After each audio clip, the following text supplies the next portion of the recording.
Si no me daba algo. Bueno, yo voy a contar un poco los aspectos técnicos de lo que implica la ley de responsabilidad ambiental, qué es una evaluación de riesgos ambientales, quién la tiene que hacer y por qué. Pero un poquito, sin entrar en mucho detalle, porque si no nos extenderíamos aquí eternamente hablando de cómo se hace una evaluación de riesgos ambientales. Bien, esto como ha dicho hace un momento Pilar, viene de una directiva europea, se transpone al derecho español, al marco jurídico español a través de la ley de responsabilidad ambiental, y entonces lo que te exige básicamente a determinadas actividades es hacer una evaluación de riesgos ambientales basada en esa norma que veis abajo, que es la 150.008. Pero hemos hablado de ciertas actividades que están afectadas, porque tienen que constituir esa garantía financiera, es decir, tienen que tener capacidad para responder a ese daño. Pero eso no quiere decir que el resto se tenga que olvidar.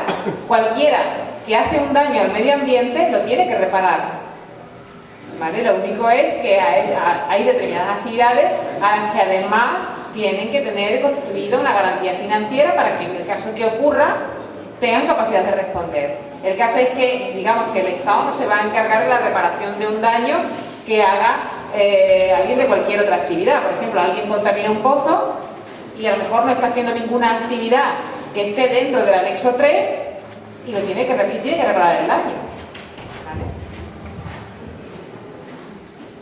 Entonces esto se basa pues en el principio de quien contamina paga, como ha explicado Pilar, en el principio de prevención, hay que poner medios para que las cosas no ocurran, no dejar que ocurran, ¿vale? Y más que pagar, la ley esta de la que estábamos hablando lo que te obliga es a prevenir y posteriormente pues reparar íntegramente si se comete, si ha habido un daño.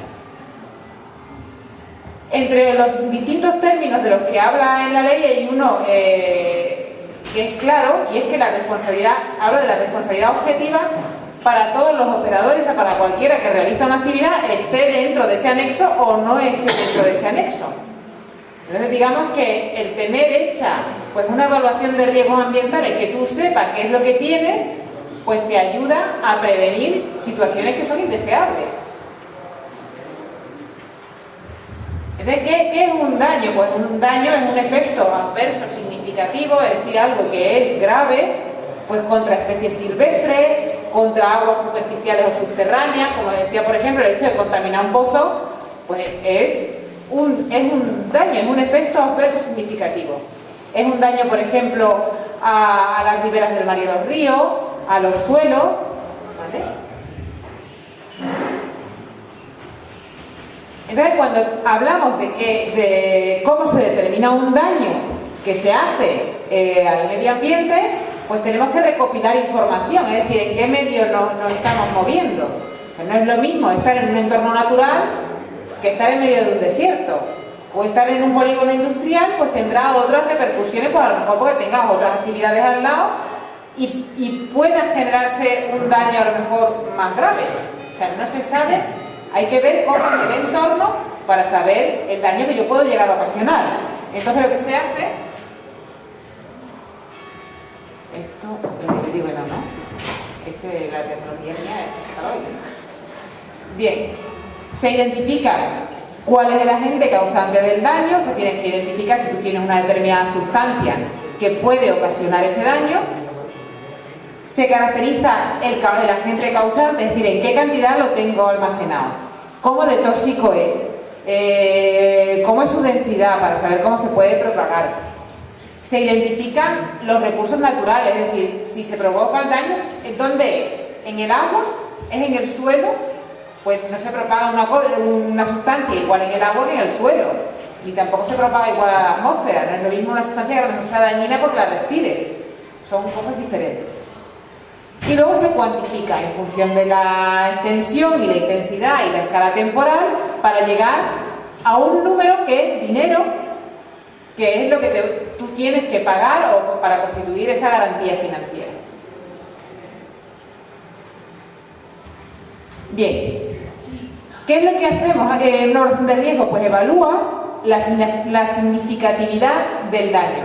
Es decir, depende pues, del estado de conservación del recurso que tú estás afectando. No es lo mismo hacer un vertido a un río que ya de por sí está contaminado y no hay ni un pez, que un río que está en buenas condiciones y tú haces un vertido y te cargas a media población de las especies que sean. Entonces, el daño no es de las mismas características. Depende del estado ecológico, depende de la integridad física del recurso que tú estás afectando, de la calidad y también de los riesgos también para la salud humana. También influye, somos parte del medio ambiente. Entonces se ve pues cómo puede afectar a especies silvestres, a los hábitats, cómo puede afectar a las aguas, y depende de la cantidad del vertido que tú vayas a se pudiera realizar, se puede afectar más o menos, y de la toxicidad de la sustancia, puede afectar al suelo, a las riberas del mar, a las rías. Depende también de si es un agente químico o a lo mejor es un organismo modificado genéticamente, que también existen muchos problemas en la agricultura ahora por esta circunstancia. Y también depende del estado básico, si es estático o es dinámico para cada agente causante. El objetivo de las medidas reparadoras es devolver los recursos dañados a su estado inicial. Es decir, tú tienes que dejar lo que sea, donde tú hagas el daño, en las mismas condiciones que estaba antes de producirse. Es decir, tú contaminas un suelo, tú haces un vertido al suelo y tú lo tienes que dejar igual de limpio que estaba antes. Entonces, para eso pues tendrás que hacer las medidas, tendrás que tomar las medidas que sean necesarias. Lo primero que hay que hacer es, por ejemplo, eliminar y neutralizar el agente causante, reponer o regenerar el recurso afectado, eliminar especies invasoras. O sea, una serie de acciones que son primarias, o sea, de reparación de un daño a corto plazo, ¿vale? Pero luego hay ocasiones que hay que establecer medidas complementarias o compensatorias. Imaginaros que estáis en un polígono industrial, hay una actividad, por una situación en la que sea, se ocasiona un daño y afecta a una instalación que estaba al lado. Y esa persona, o sea, esa actividad, pues tiene que dejar de trabajar durante un mes hasta que repara. Ahí tiene un lucro cesante, es decir, deja de ganar dinero y eso lo tienes que pagar. ¿Vale? Entonces, son muchos factores los que influyen en este daño ambiental. Por eso, en función de la actividad que sea, te exigen incluso tener una garantía financiera para que puedas garantizar que tú puedes pagar el daño que pueda ocasionar por el hecho de estar realizando una actividad la que sea. Y por eso se obliga pues, a constituir esa garantía financiera. Primero hay que cuantificar el daño para cada escenario que se identifique, ya sea un depósito de combustible o de cualquier otra sustancia química, un proceso determinado, un transformador, lo que haya en la instalación de la que estemos hablando. Lo primero que se hace es que se cuantifica el daño y luego se monetiza. Aquí hay que poner un valor. Es decir, yo puedo hacer un daño y esto vale tanto. Y es a lo que te lleva lo que es la evaluación de riesgos ambientales, que es lo que se nos está pidiendo. Entonces, realmente lo primero que se hace es identificar el peligro, se estima el riesgo y se evalúa. Con el último objetivo de siempre, el monetizar, el llegar a poner un valor en dinero a ese daño que se pudiera ocasionar, en función del medio en el que se está originando ese daño. Entonces, para hacer una evaluación de riesgos ambientales, pues el Ministerio puso una serie de metodologías que permitían realizarlo de manera más fácil. Porque claro, esto puede ser complicadísimo, o sea, depende también de la actividad, esto se complica pues muchísimo más en función de los riesgos que pueda haber. Y entonces pues se habla de MIRAT son modelos de informes de riesgos ambientales, tipo tablas de baremo, guías sectoriales en función del sector en el que estemos. Puede haber una guía que te ayude a hacer esa evaluación de riesgos. Y depende un poco también de la peligrosidad y de la heterogeneidad del sector. Si el sector es poco peligroso, pues se suelen utilizar tablas de baremo. Poco peligroso y muy homogéneo, es decir, todas las instalaciones son más o menos todas iguales, o todas las actividades que se están desarrollando son muy similares.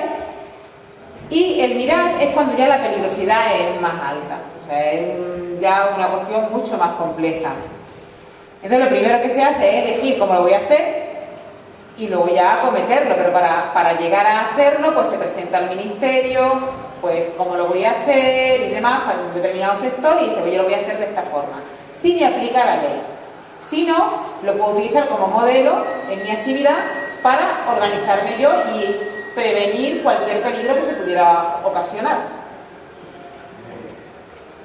Como os decía, para la tabla de baremo se hace en base a un alto grado de homogeneidad, es decir, no hay cosas específicas, concretas en ese sector. Y el riesgo ambiental va a ser pequeño porque son actividades que son poco peligrosas.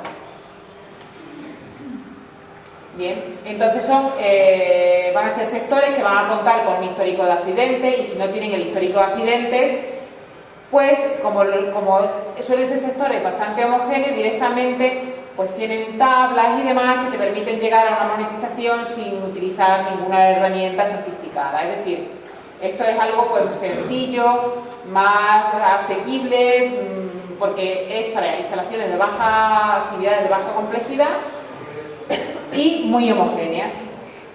En el caso del MIRAD, del modelo de informe de riesgos ambientales, ya es un poco más complejo. Tienes que identificar los escenarios, aplicar la metodología, y ya para instalaciones pues más complejas.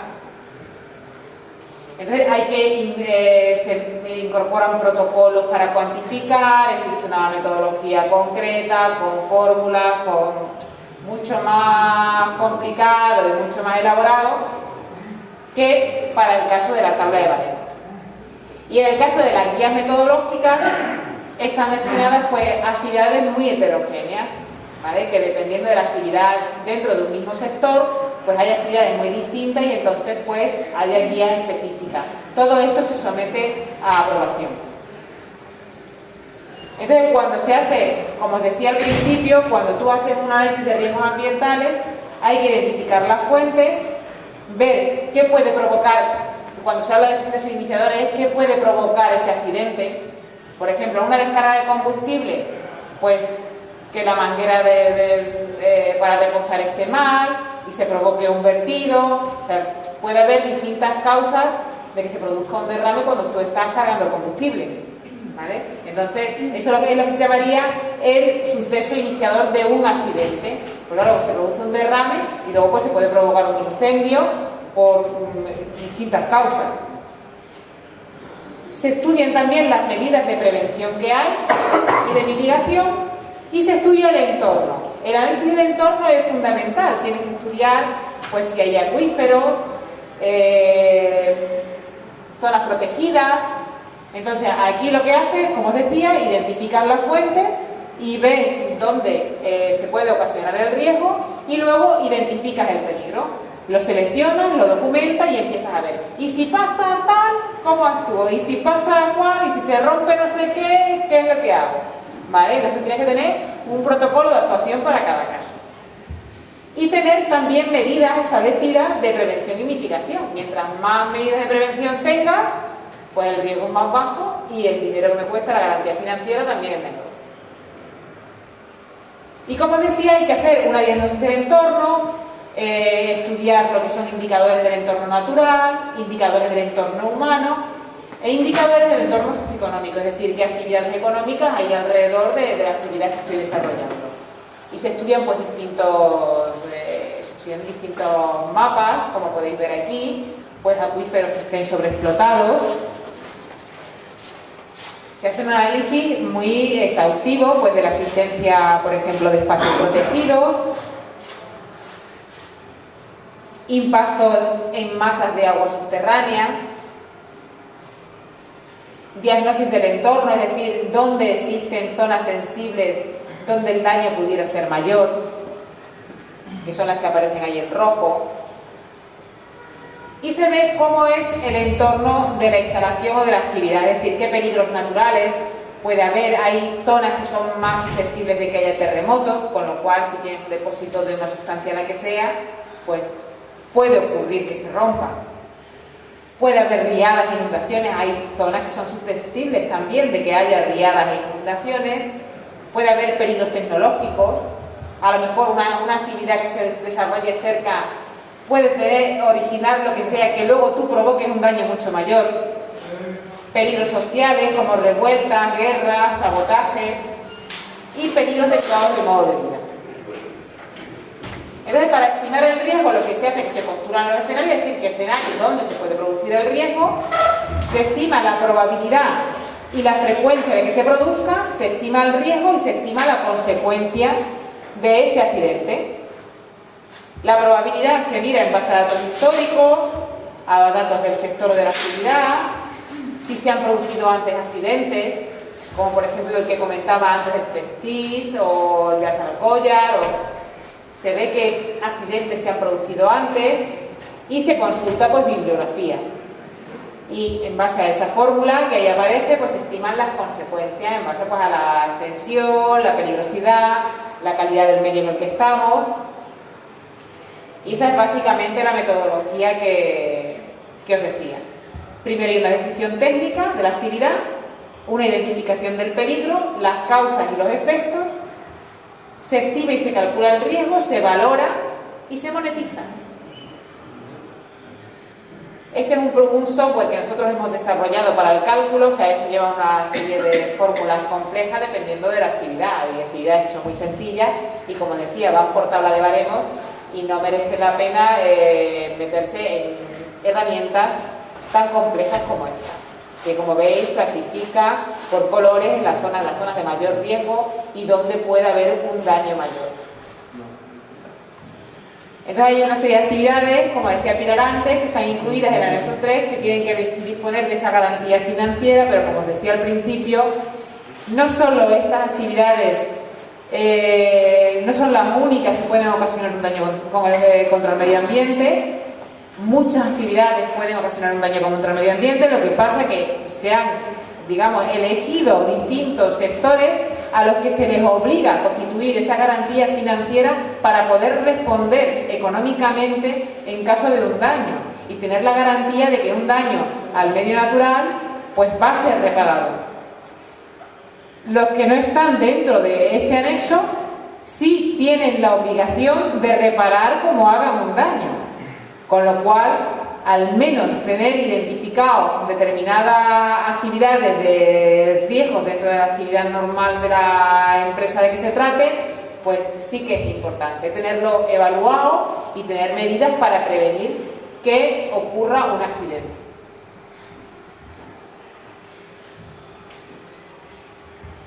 Y lo que sí que ha hecho también el Ministerio es, en el caso de estas actividades tan complejas, que llegan incluso a monetizar el riesgo, pues ha establecido un software, una herramienta que es de acceso a esas actividades, y entonces pues ahí meten los datos que han salido de su evaluación de riesgos, y con eso le sale cuál sería el dinero de la prima que tienen que contratar, y tienen que pagar pues X por tener garantizada la cobertura en lo que es responsabilidad ambiental. Y yo con esto termino. Si ahí pasamos a las preguntas. Bueno, aprovechando la invitación que nos hace Lourdes, si hay alguna cuestión que queráis aclarar sobre el contenido de su ponencia, pues es el momento. ¿Una pregunta? ¿Una cuestión?